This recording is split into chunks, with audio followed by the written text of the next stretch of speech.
اعوذ باللہ من الشیطان الرجیم بسم اللہ الرحمن الرحیم۔ میں سفینہ بیگم UPS چھتکڑی سے۔ پیارے بچوں، السلام علیکم ورحمۃ اللہ وبرکاتہ۔ جماعت 8ویں ہے اور ہمارا آج کا عنوان ہے زعفران۔ بیٹا، آج ہم اس سبق کے آخری کا پیرا پڑھیں گے۔ مجھے امید ہے کہ آپ غور سے سنیں گے۔ بیٹا، آپ صفحہ نمبر 97 نکالنا۔ زعفران کی کاشت ایک مستقل فن ہے۔ اس کی کاشت کے لیے خاص قسم کی ڈھلوان زمین درکار ہے۔ جولائی اور اگست میں بیج کے بلب ڈالے جاتے ہیں۔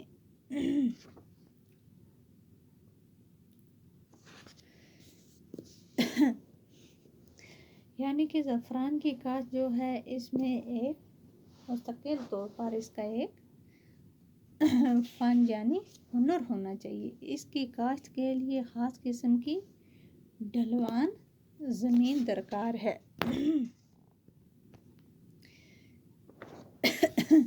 جولائی اور اگست میں بیج کے بلب ڈالے جاتے ہیں۔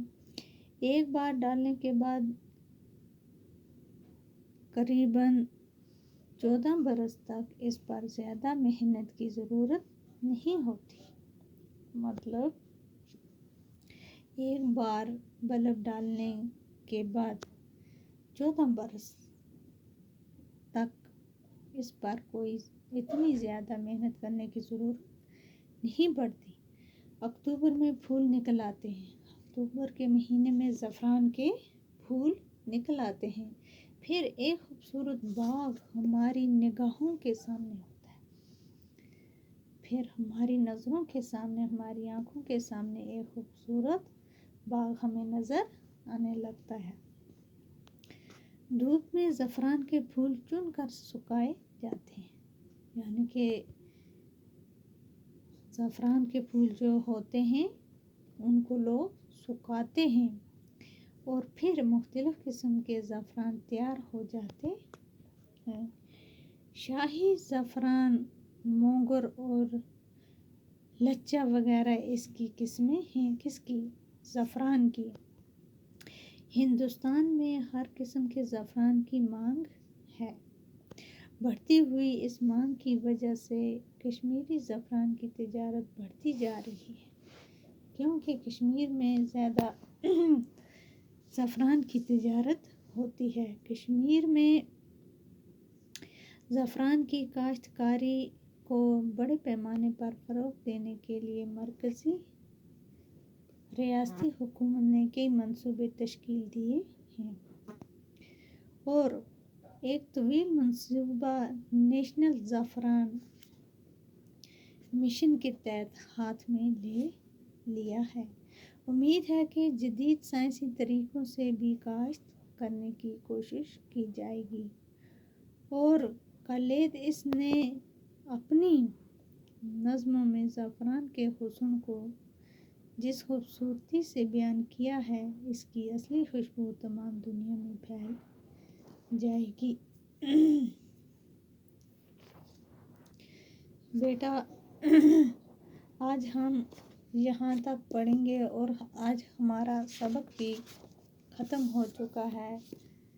کل انشاءاللہ ہم آگے اسی سبق کے سوال شروع کریں گے۔ ایک بار پھر میں آپ کو پڑھ کر سناتی ہوں۔ جیسے کہ زعفران کی کاشت ایک مستقل فن ہے۔ اس کی کاشت کے لیے خاص قسم کی ڈھلوان زمین درکار ہے۔ جولائی اور اگست میں بیج کے بلب ڈالے جاتے ہیں۔ ایک بار ڈالنے کے بعد تقریباً 14 برس تک اس پر زیادہ محنت کی ضرورت نہیں ہوتی۔ اکتوبر میں پھول نکل آتے ہیں۔ پھر ایک خوبصورت باغ ہماری نگاہوں کے سامنے ہوتا ہے۔ دھوپ میں زعفران کے پھول چن کر سکھائے جاتے ہیں اور پھر مختلف قسم کے زعفران تیار ہو جاتے ہیں۔ شاہی زعفران، مونگر اور لچا وغیرہ اس کی قسمیں ہیں۔ ہندوستان میں ہر قسم کے زعفران کی مانگ ہے۔ بڑھتی ہوئی اس مانگ کی وجہ سے کشمیری زعفران کی تجارت بڑھتی جا رہی ہے۔ کشمیر میں زعفران کی کاشتکاری کو بڑے پیمانے پر فروغ دینے کے لیے مرکزی ریاستی حکومت نے کئی منصوبے تشکیل دیے ہیں اور ایک طویل منصوبہ نیشنل زعفران مشن کے تحت ہاتھ میں لے لیا ہے۔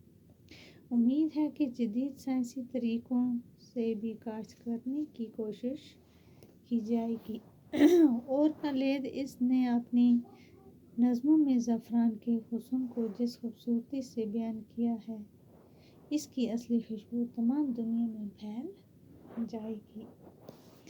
بیٹا، مجھے امید ہے کہ آپ کو زعفران کے بارے میں پوری طرح سمجھ آئی ہوگی۔